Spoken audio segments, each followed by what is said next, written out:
अंकित कुमार और आप देख रहे हैं संघर्ष सवेरा न्यूज़।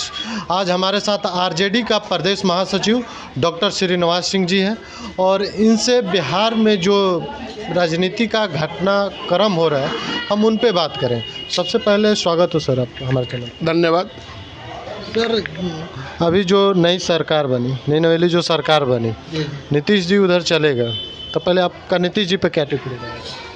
भाई, नीतीश जी के बारे में तो पूरा बिहार जो अपना व्यक्तिगत राय दे रहा है, कोई नागरिक बिहार का खुश नहीं है उनके इस राजनीतिक आचरण से। और हमने तो बहुत पहले कह दिया था कि नीतीश कुमार जी इस देश के राजनीतिक अपराधी हैं, वो राजनीतिक अपराधी हैं। बिहार में जो काम कर रहे हैं पिछले 15 वर्षों से, किसी से छुपा हुआ है क्या? आज पूरा राजनीति में छीछा लेदर हो चुके हैं। देखिए, कुर्सी पर बैठना बहुत बड़ी बात नहीं है। कुर्सी पर बैठ कर अगर बिहार की जनता आपको सम्मान के दृष्टि से नहीं देख रही है तो फिर मुख्यमंत्री बनने का कोई मतलब नहीं है। आज पूरा बिहार उनके तरफ नज़र उठा के देखने के लिए कोई तैयार नहीं है। सब कोई समझ रहा है। हमारे नेता तो विधानसभा में पूछे तो भाई, जो मोदी की गारंटी करने वाले लोग हैं, आप बता दो कि मोदी जी गारंटी लेंगे कि फिर नीतीश कुमार नहीं पलटी मारेंगे। पलटी मानेंगे तो आप अपने दल में शामिल करिएगा नहीं? देखिए, राजनीति में बहुत कुछ होता है। राजनीति में न कोई दुश्मन है न कोई मित्र है, ये होते रहता है। लेकिन जनता का विश्वास हट जाता है।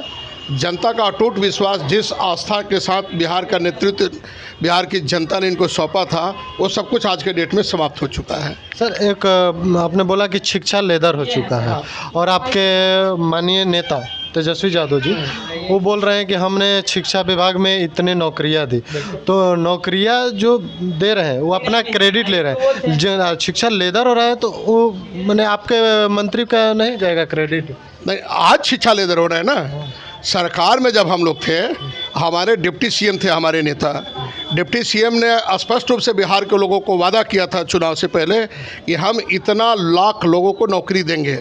उनकी प्रतिबद्धता थी बिहार के साथ, उनकी वचनबद्धता थी बिहार के आम नागरिक के साथ, और उस दिशा में उन्होंने सार्थक प्रयास किया। आपने देखा, इतना जल्दी कोई बहाली नहीं होती है। जहाँ तक शिक्षा का सवाल कीजिएगा, मैं उस शिक्षा से जुड़ा हुआ आदमी हूँ। मैं नहीं चाहता कि आपके सवाल से मैं विषयांतर जाऊँ, लेकिन मैं आपको जानकारी दे दूँ कि बिहार में जो हालत है एजुकेशन का, आपको पता है कि नहीं? 15 साल तक यह बिहार हिंदुस्तान का पहला राज्य है जहां यूनिवर्सिटी सर्विस कमीशन को डिमोलिश कर दिया गया था, कॉलेज सर्विस कमीशन को डिमोलिश कर दिया गया था, और इस बिहार में विश्वविद्यालय सेवा आयोग नाम की कोई चीज़ नहीं था। नतीजा ये हुआ कि जितने अंगीभूत महाविद्यालय हैं, चाहे वो किसी भी विश्वविद्यालय के तहत हो, सारे विश्वविद्यालय में सारे विभाग शिक्षक विहीन हो गया। आनन फानन में जब लालू प्रसाद यादव ने बयान देना शुरू किया और तेजस्वी जी ने सवाल खड़ा किया विधानसभा में, तो आनन फानन में इन्होंने, बाबू नीतीश कुमार जी ने हाल ही में इन्होंने विश्वविद्यालय सेवा आयोग का गठन किया। और आपको जानकर आश्चर्य होगा कि विश्वविद्यालय सेवा के गठन के बाद पहली बहाली इस बिहार में आई इन सरकारी कॉलेज में प्रोफेसरों का। और आपको जानकर आश्चर्य होगा, 3.5 साल हो गए, बहालियाँ पूरी नहीं हुई। और यही मुख्यमंत्री कहते थे कि 1 साल के भीतर सारे कॉलेजों में जितने रिक्त सीट है उसको भर दिए जाएंगे। हम आपके चैनल के माध्यम से सवाल करना चाहते हैं, अब नीतीश कुमार जी विश्वविद्यालय सेवा आयोग द्वारा बहाली रुकी हुई है, उस पर बयान क्यों नहीं दे रहे हैं? कहाँ जितना मास वैकेंसी है विश्वविद्यालय सेवा आयोग के तहत, हिस्ट्री, पॉलिटिकल साइंस, अंग्रेजी, इकोनॉमिक्स, ये सब जो जिसमें ज़्यादा कैंडिडेट हैं, उनकी बहाली आज तक नहीं हुई। अभी आपको पता है 2 विषय का साक्षात्कार बिहार में हुआ, मनोविज्ञान और दर्शन शास्त्र का। आज तक 28 जनवरी 23 को ये सब साक्षात्कार हुआ था, और आज देख लीजिए, आज तक उस साक्षात्कार का रिजल्ट प्रकाशित नहीं हुआ। आप सोच सकते हैं कि कितनी उदासीनता है। आपकी सरकार इतना काम कर रही है, आपकी पार्टी, लेकिन आप ही के 3 विधायक नीतीश कुमार को समर्थन कर देते हैं। ये कैसा रहा? देखिए, अब तो किसी के दिल में कोई नहीं घुसा हुआ है। मैं उस प्रकरण के सामने था, वहाँ मैं पटना में था। ये लोग अपने से नहीं गया है, आपको पता है मैं वहीं पर था जिस समय एसपी सीनियर एसपी जब चेतन आनंद को ले जाने के लिए तेजस्वी जी के 5 नंबर आवास पर आए थे। आपने देखा होगा हिंदुस्तान के सारे चैनल पर मैंने सबसे पहले हम प्रतिकार किए थे इस अनैतिक पुलिस कार्रवाई का। और ये लोग यहीं से नहीं, सिर्फ 3 हमारे ही विधायक को नहीं, उनके विधायक आप तो कल से देख रहे हैं हिंदुस्तान के सारे चैनलों पर चल रहा है कि बीमा भारती का क्या बयान आ रहा है। उनके दल के लोग भी आंसू बहा रहे हैं कि पुलिस ने हमारे परिवार और हमारे साथ अभद्र व्यवहार कर रहा है और हमारे विरुद्ध प्राथमिकी दर्ज करके हमारे बेटा और हमारे पति को जेल में बंद कर दिया। मुझे आशंका है कि हमारे बेटा को लोग काउंटर कर देगा। ये राष्ट्रीय जनता दल का कोई एमएलए बोल रहा है क्या?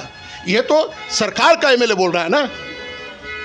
आप समझ सकते हैं गुंडा राज कहने वाले जो लोग इस देश में जब सामाजिक न्याय की सरकार थी, सद्भावना की सरकार थी, उस समय ये लोग नहीं बोल रहे थे। अब कोई नहीं बोल रहा है कि गुंडा राज है बिहार में। और एक सरकारी सत्ताधारी दल का एमएलए कल से आंसू बहा रही है और कह रही है कि मेरे पति और मेरा बेटा के इनकाउंटर कर देगा एसपी। आज गुंडा राज नहीं है। बीमा भारती पे आर्म्स एक्ट लगा है, वो अपने पार्टी पे हमलावर है। आपने पहले क्यों नहीं कार्रवाई किया? आपने पहले क्यों नहीं कार्रवाई किया? सरकार अपदस्थ होने के बाद, अब फिर सरकार में आने के बाद आपने कार्रवाई शुरू किया। या कहा नहीं जा सकता कि बदले की भावना से कार्रवाई कर रहे हैं। आपको वोट देने में उनको विलम्ब हो गया, आने में विलम्ब हो गया, तो आपने कार्रवाई कर दिया। और आपने देखा कई जगहों से कई एमएलए को वहाँ से इनके पुलिस माने सत्ता का पूरा दुरुपयोग इन लोगों ने किया और वहाँ से पुलिस और इनके जितने सरकारी महकमे हैं ज़बरदस्ती उन विधायकों को पकड़ कर सदन में पहुंचाने का काम किया। यह किसी पुलिस पदाधिकारी का काम है क्या? चेतन आनंद ने 9:30 बजे बयान दिया था 9:20 में कि मैं अपने नेता के साथ हूं। हम अपने नेता के साथ हूँ इसलिए कि मैं राष्ट्रीय जनता दल के सिंबल पर चुनाव जीत कर आया हूँ और मैं राष्ट्रीय जनता दल का एमएलए हूँ। मेरा नैतिक दायित्व बनता है इस विकट परिस्थिति में हम अपने नेता के साथ रहें। और बाहर कहा जा रहा है उनके भाई थाना में प्राथमिकी दर्ज कर रहे हैं, आवेदन दे रहे हैं कि मेरा भाई गायब है। और वही लोग फिर 3:30 बजे रात को उठा कर ले जाते हैं। ये क्या हो रहा है बिहार में? ये गुंडा राज नहीं है। हम सवाल आपके चैनल के माध्यम से करना चाहते हैं कि जो लोग जंगल राज और गुंडा राज कहते थे, आज बिहार में कौन सा राज है? लोग मुझे बता दें। एक एमएलए को पकड़कर उठाकर पुलिस ले जा रही है। ये सब क्या हो रहा है? यह क्या तांडव है? क्या आप इसको नहीं मानते कि सत्ता का पावर का दुरुपयोग हो रहा है? किसी के आवाज़ से किसी एमएलए को आप खींच कर ले जा रहे हैं, यह सत्ता का दुरुपयोग नहीं है। आपने तो सुशासन बाबू पे बड़ा गंभीर आरोप लगा दिए कि सुशासन। सारे मंचों पे कह रहा हूँ कि यहाँ अब गुंडा राज कायम हुआ है। और मुझे तो आश्चर्य तब लग रहा है जब जंगल राज कहने वाले लोग आज घर में दुबके हुए हैं, वो इस बात को कह नहीं रहे हैं कि हमारे पुलिस किसी एमएलए को पकड़ कर ले जा रही है। और लगातार टीवी चैनल पर ये चल रहा है। उनके सत्ताधारी दल का विधायक, महिला विधायक, शर्म से झुक जाना चाहिए नीतीश कुमार जी, रो रहे थे, वो आंसू बहा रही है। और नीतीश कुमार जी आज के डेट में नीतीश कुमार जी अपना पीठ अपने ही हाथ से थपथपाते हैं। आपको मालूम है कि नहीं? अपना पीठ अपने ही हाथ से थपथपाते हैं। चलिए, कल आपके नेता थे, आज भाजपा के नेता हैं। हम लोग पटना से हट के एक सासाराम से क्वेश्चन कर लेते हैं। राहुल गांधी जी का भारत न्याय यात्रा सासाराम में आ रहा है, तो आरजेडी के नेताओं का माने इसमें क्या रोल है? और हम लोग चाहते हैं हमारे राष्ट्रीय जनता दल के नेता और हमारे नेता, बिहार के नेता, गरीबों के नेता, गरीबों की आवाज़, हमारे हुक्मनार आ रहे हैं। आज विक्रमगंज में 6:30 बजे इस चौक से गुजरेंगे तेजस्वी प्रसाद यादव जी। और कल राहुल गांधी के साथ उनका सम्मिलित सभा है, उसमें उनका अभिभाषण होगा। हमारे नेता आ रहे हैं राहुल गांधी के कार्यक्रम में शामिल होने के लिए। हम लोग जमकर यहाँ इस चौक पर, विक्रमगंज थाना चौक पर उनका स्वागत की सारी तैयारी हम लोग करके यहाँ बैठे हुए हैं। अब यहाँ से हम लोग जा रहे हैं बॉर्डर पर, मेरा गेट बन रहा है। हमारे लोग बॉर्डर पर आए हुए हैं जहाँ से रोहतास शुरू हो रहा है। हम अपने नेता का वहाँ स्वागत करेंगे, फिर इस तेंदुनी चौक पर हम स्वागत करेंगे, फिर विक्रमगंज थाना चौक पर हम स्वागत करेंगे।